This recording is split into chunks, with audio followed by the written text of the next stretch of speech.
Tapi ya kalau menurut aku ya, orang kalau udah selingkuh pasti dia bakal ngelakuin kedua dan ketiga kalinya, bahkan seterusnya gitu. Dan diam-diam ya pastinya. Tapi tergantung lagi sebenarnya orang-orangnya itu masing-masing ya.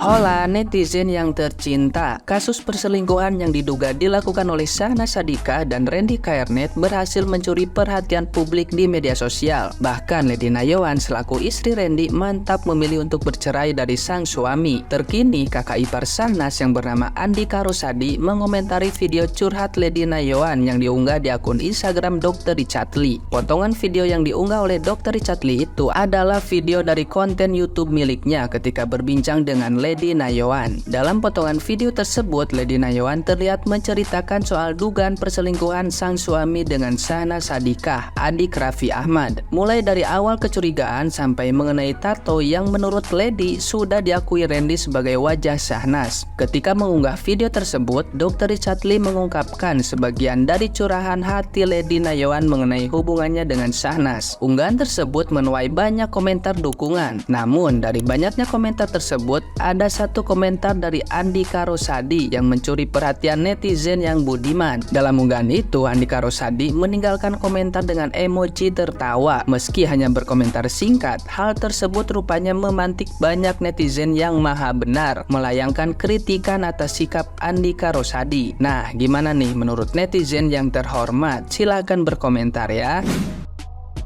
Oke, jadi gini toh ceritanya. Hampir semingguan ini kasus ini viral. Aku belum pernah lihat korban perselingkuhan ini diundang di podcast besar seperti kasus-kasus viral lainnya.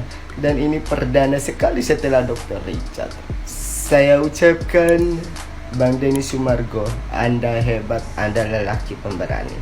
Karena banyak berita simpang siur yang seliweran di luar sana bahwa tidak akan ada yang berani bersaing dengan keluarga Sultan.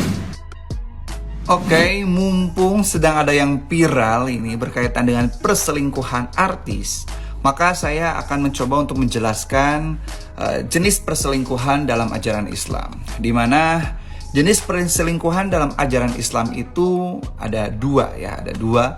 Ada perselingkuhan yang muhson dan ada perselingkuhan ghair muhson. Lalu apa perbedaan antara perselingkuhan muhson dan ghair muhson?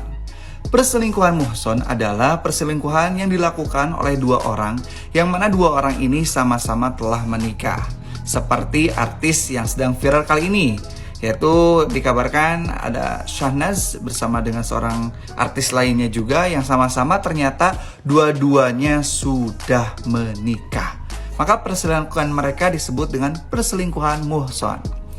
Dan ada juga perselingkuhan ghair muhson, di mana perselingkuhan ini dilakukan oleh orang yang belum menikah. Seperti itu. Lalu apa perbedaan dan konsekuensinya ketika melakukan perselingkuhan muhson ataupun ghair muhson? Konsekuensinya itu adalah tentunya dosa yang begitu besar ketika perselingkuhannya itu adalah muhson. Bukan berarti ghair muhson juga tidak dosa, tetap dosa ya.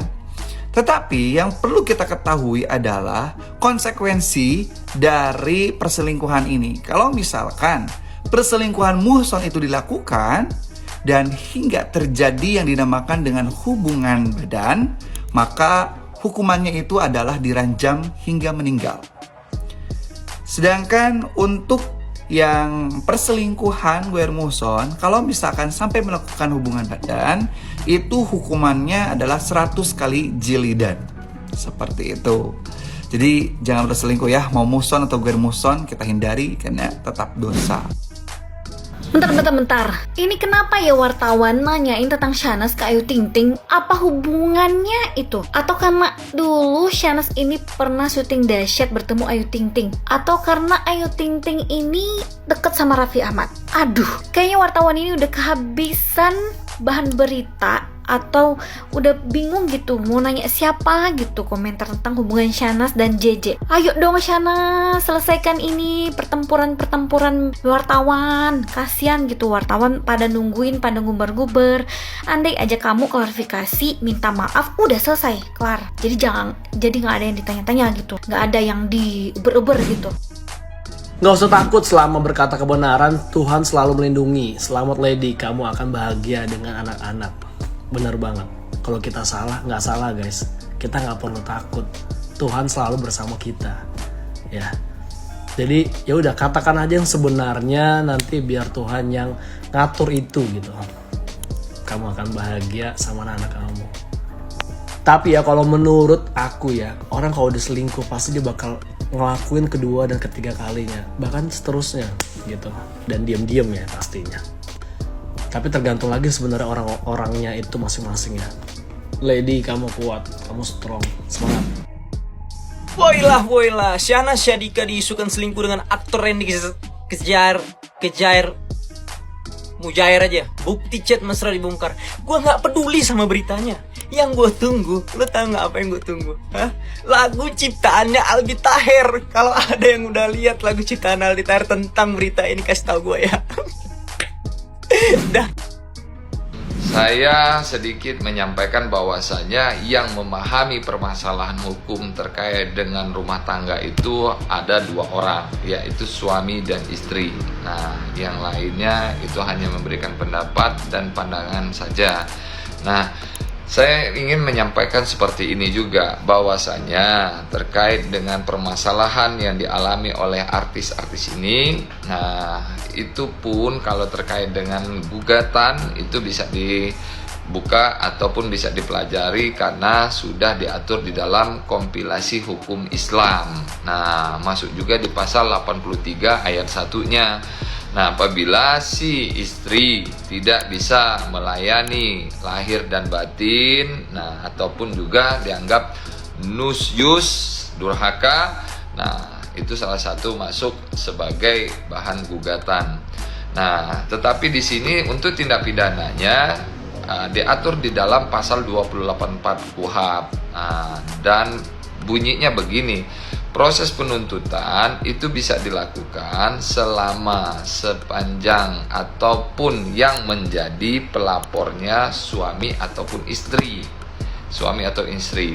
Nah, karena di pasal 284 KUHP ini adalah delik aduan yang absolut. Tidak bisa dituntut si pelakunya apabila tidak ada aduan atau laporan dilakukan oleh suami atau istri. Nah, tidak bisa juga diwakilkan kepada siapapun, orang tua, saudara, keluarga, paman, adik atau apa, tidak bisa, melainkan haruslah yang merasa dimalukan atau yang merasa dirugikan. Nah, jadi yang berhak untuk melaporkan terkait dengan ada indikasi dugaan perselingkuhan yang dilakukan oleh artis-artis ini, yang bisa melakukan upaya hukum yaitu suami atau istrinya. Nah, karena ini delik aduan yang absolut ya, saya tekankan lagi, tidaklah bisa dilakukan penuntutan kalau bukan yang dirugikan atau dipermalukan.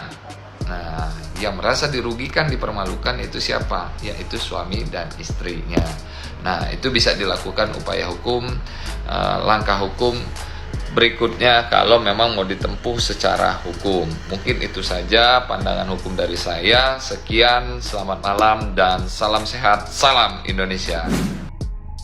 Lagi rame banget perselingkuhan yang dibongkar sama istrinya. Nah, mabok gak lo? Perempuan tuh kalau udah sakit hati bisa jadi FBI. Makanya jangan macem-macem lelaki. Udah gitu pakai bilang karena udah berubah rasa, nggak ada rasa. Cecurut. Lu pikir kita perempuan nih ada terus rasanya sama lelaki? Lah kadang-kadang kagak ada juga. Saking aja kita udah malu sama masyarakat, sama tetangga, sama anak yang punya kehidupannya lebih panjang dari kita. Kita mah besok tahu besok, tahu nanti kita mati. Nah, kalau anak kita kan masih butuh status sosial, itu doang yang kita jaga. Nih ya, gue kasih tahu nih emak-emak di sini. Kalau ada lakinya yang ngomong begitu, paling lakinya mau ditukar tambah sama panci, sama beras.